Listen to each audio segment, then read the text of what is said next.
What is really the road ahead? Is there going to be a public displaying of evidence? Does it go to the UN? What exactly is the process from here on, Chris Blackburn? What exactly does Mr. Trudeau plan to do from here on? He's made the charges.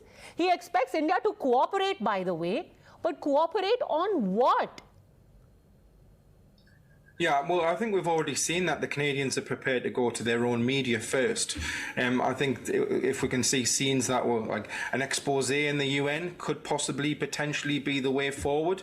But I think the Canadians, as I've already said, the Canadians are in hot water now because the onus is on them to look at, if the global community is looking at Canada's role. Canada had, in 2010, had a massive government inquiries into the Khalistanis, the bombing of Air India 182. So the Canadian government knows exactly what the Khalistanis are capable of. And then what we've seen is, basically what the Indian government's argument is, we've been providing them with evidence over the years, and basically that the Canadians have been ignoring it. So I think what we will see is like a battle between the two nations on exactly what was the problem? Why have the Canadians been dismissing the evidence? Basically, was it a government right to do an extrajudicial killing if in fact the Indian government was involved? You know, Chris, it's an important point you bring up because there is another conversation happening parallelly, which is that when America goes after Ayman al-Zawahiri, nobody calls it a violation of a country's sovereignty. When America goes after Osama bin Laden, nobody gives the argument of violation of sovereignty, and similarly with Israel and so on and so forth. Why hold India to a different standard? Because at the end of the day, Hardeep Nijjar was somebody with an Interpol notice against him. Yep. Nijjar was basically, he was the head of the Khalistan Tiger Force, an organization which was involved in terrorism. Now, India said that the National Investigative Agency, the NIA, has amassed documents that they've given to the Canadians on his involvement. And this has been over the last sort of decade. So why have the Canadians dragged their feet on this issue? Because any other nation, whether it be Israel, the United States, if there was terror training happening in Canada and the Canadians weren't looking at the issue because of political reasons, then it gives any other country, it's a violation of another country's sovereignty, especially India. So for Justin Trudeau to say that, this attack or this killing of Nijjar was against Canadian sovereignty, you could equally make the case on the other foot.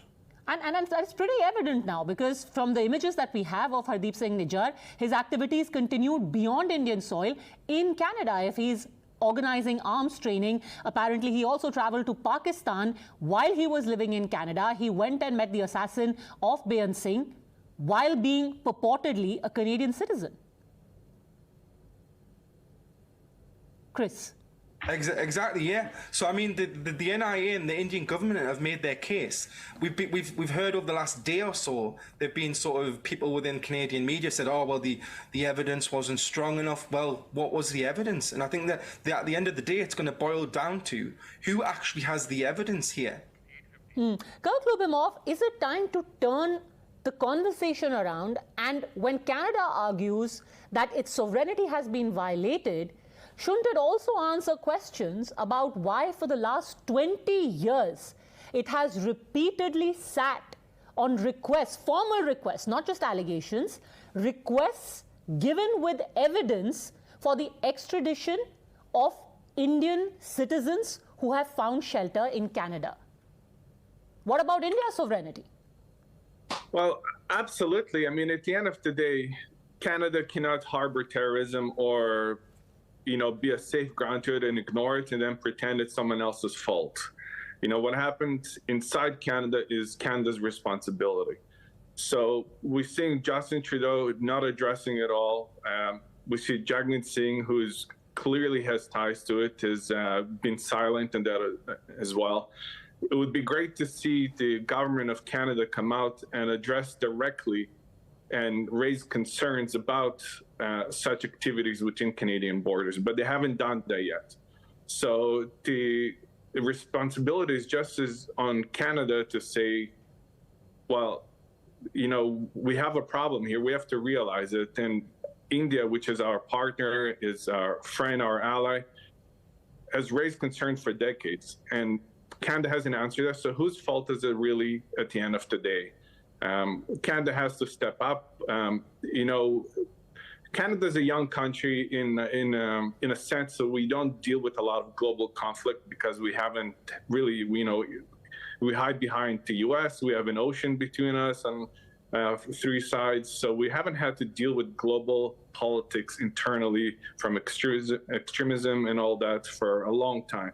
But we've been ignoring it. That is the problem. So we have to start acting like a grown-up now and really take charge of what's happening inside our borders.